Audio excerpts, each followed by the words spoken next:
पृथ्वीगंज नाम का एक गांव था। वहां भीमरू अपनी इकलौती बेटी फगुनिया के साथ रहता था। फगुनिया का स्वभाव बहुत चंचल और बहुत ही व्यवहारिक किस्म का था। भीमरू एक साधारण और लाचार बाप था। रहने को एक छोटी सी कुटिया और कुम्हार का काम किया करता था, यानी मिट्टी के बर्तन। कुछ दिनों से व्यापार ना होने की वजह से भीमरू बहुत ज्यादा परेशान था। पिताजी, आपने कल रात से कुछ नहीं खाया है, कम से कम कुछ नाश्ता तो कर लीजिए। मैं क्या बताऊं फगुनिया, लोगों के पास नए नए आविष्कार आ गए हैं। आविष्कार तो अच्छी चीज है, इसमें तकलीफ की क्या बात है? जब से फ्रिज और एसी आ गए हैं, हम जैसे छोटे मोटे कुम्हारों से अब कोई पानी के लिए मटका नहीं खरीद रहा, ना ही हमसे कोई मिट्टी का सामान खरीद रहा है।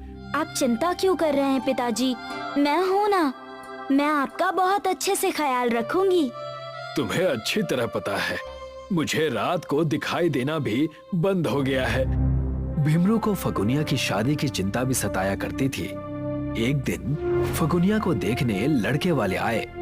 देखो भीमरू, यूं तो हम बड़े खानदान से हैं, ऐसे वैसे जगह हम रिश्ता नहीं कर सकते, लेकिन फगुनिया को मेरा बेटा जय बड़ा पसंद करता है।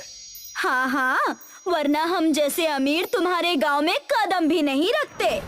मेरा बड़ा सौभाग्य होगा अगर आपका बेटा मेरी बेटी से शादी करेगा तो।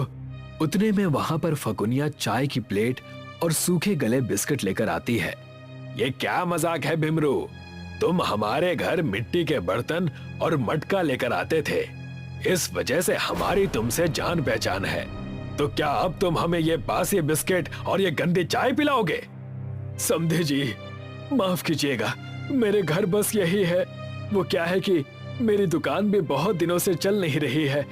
अगर हम तुम्हारे घर बारात लेकर आए तो क्या तब भी तुम ऐसी ही हरकत करोगे? ना बाबा ना, मैं अपने बेटे की शादी कहीं और कर लूंगी। चलिए जी। नहीं, कृपया ऐसा ना करिए, रुक जाइए, मेरी बेटी का रिश्ता पक्का कर लीजिए, रुक जाइए।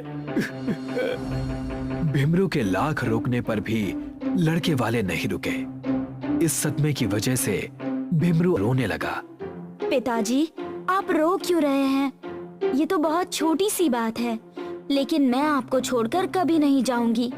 बचपन से ही माँ के ना होने की वजह से आपने ही तो मुझे पाल पोस कर बड़ा किया है ना, तो मैं भी आपको छोड़कर। मुझे माफ करना बेटा, मैं तुम्हें चैन सुख कुछ नहीं दे पा रहा हूँ, लेकिन मैं वादा करता हूँ तुम्हारी शादी में मैं कोई कमी नहीं रहने दूंगा।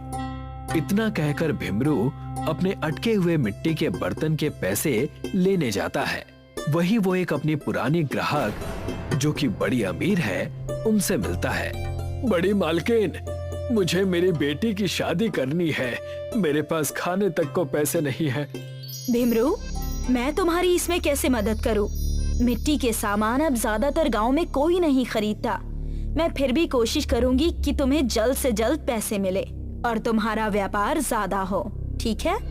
अगर आपके पास कोई और काम भी हो तो मुझे बताइए, मैं वो भी करने के लिए तैयार हूँ। तो भीमरू, तुम एक काम क्यों नहीं करते? इस हफ्ते मेरी बड़ी बेटी की शादी है, तुम वहाँ क्यों नहीं आ जाते?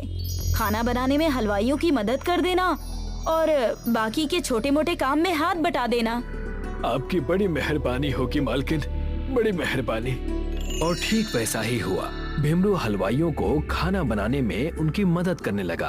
अरे भीमरू, तुम यहाँ? मैंने सुना है कि तुम्हारी बेटी का रिश्ता टूट गया।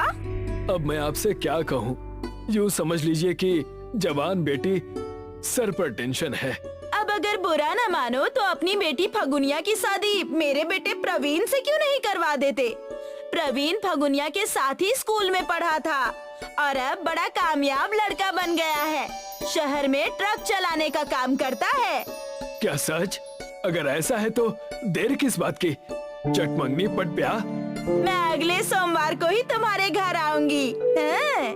भीमरू इस बात से बड़ा खुश हुआ और अपने घर चला गया। देखा बेटी, मैंने तुमसे कहा था ना कि मैं तुम्हारी शादी एक नेक और बड़े घर में करवाऊंगा। देखो, मैंने वैसा ही किया। मुझे हलवाई काकी मिली थी और उन्होंने मुझसे सारी चीजें बता दी। उन्होंने अपनी खानदानी कंगन भी मुझे भेंट में दे दी। मैं भी कितना बेवकूफ हूँ, मैं तो भूल ही गया। तुम्हारी उनकी तो खूब जमती है। पिताजी, शादी ब्याह बहुत खर्चे और बहुत समस्या वाली बातें हैं। तुम उसकी चिंता मत करो बेटी, मैं तुम्हें अच्छे से विदा करूंगा, लेकिन इस बार तुम्हारी शादी जरूर होगी। और हमारे पास तो डोली के लिए भी पैसे नहीं हैं। मैं तो आपसे कहती हूँ कि थोड़ा इंतजार कर लीजिए और कुछ दिनों में कोई दूसरा अच्छा लड़का देखकर मेरी शादी करवा दीजिएगा। अपनी बेटी फगुनिया की बात सुनकर भीमरू को रात भर नींद नहीं आती और वो एकदम भोर में अपने घर के बाहर खेतों से जंगल की तरफ जाने लगा। सही कहा फगुनिया ने, मैं उसे एक डोली तक नहीं दे सकता। शादी तो दूर की बात है, रिश्ता तय है, शादी सर पर है और सामान एक भी नहीं। हे भगवान, आप ही कुछ मदद करिए। इतना कहकर भीमरू घने जंगल में जा पहुंचा। हे भगवान, ये कैसा अनर्थ दिखा रहा है तू? मेरी बच्ची की शादी फिर से टूट जाएगी। कृपा करो, कृपा करो। भीमरू फूट फूट कर उस पेड़ के नीचे रोने लगा और वो पेड़ एक मायावी राक्षस का था जो भूख की वजह से तड़प रहा था। भीमरू को रोता देख वो बड़ा खुश हुआ।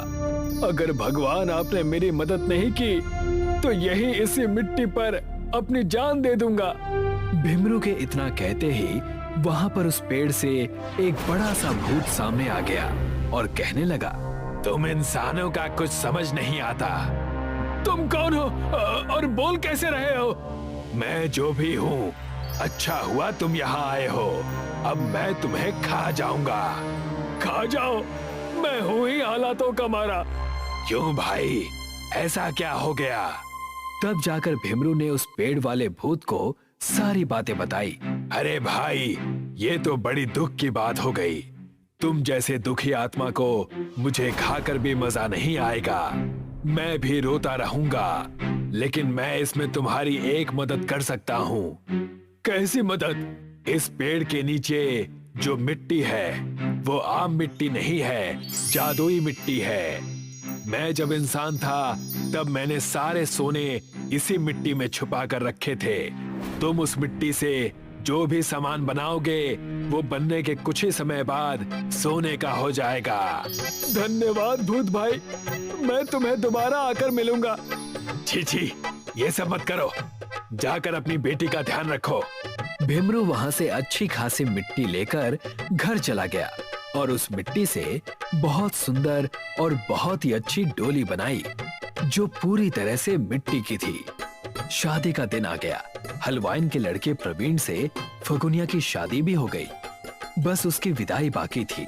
पूरी शादी में भीमरू ने बस मिट्टी की डोली बनाई थी और उस डोली के सोने में तब्दील होने का इंतजार कर रहा था। मेरी बच्ची कितनी प्यारी लग रही है, लेकिन भूत भाई की बात सच क्यों नहीं हुई? डोली तो अब तक सोने की हो जानी चाहिए थी। पिताजी, आप अपना ख्याल रखिएगा। इतने में फगुनिया की डोली बारातियों ने उठा ली और फगुनिया को विदा करने लगे। भीमरू के आंसू आने ही वाले थे कि डोली झट से सोने की हो गई और सारे ही गांव वाले सोने की डोली देखकर चौंक गए। देखा बेटी, ये तोहफा मेरी तरफ से तुम्हारे लिए है। मैं जानता हूँ मैंने बचपन से तुम्हें कोई बड़ी चीज नहीं दी है। ये सोने की डोली अब तुम्हारी है। अपना सांसारिक जीवन अच्छे से बिताना और मुझसे मिलने आते रहना बेटा। उस सोने की डोली की वजह से फगुनिया के ससुराल वाले उसे बहुत खुश रखने लगे। कुछ दिनों बाद उसने अपने पिता भीमरू की मदद एक बड़ा सा घर तोहफे में देकर की। सारे खुशी खुशी अपना जीवन बिताने लगे।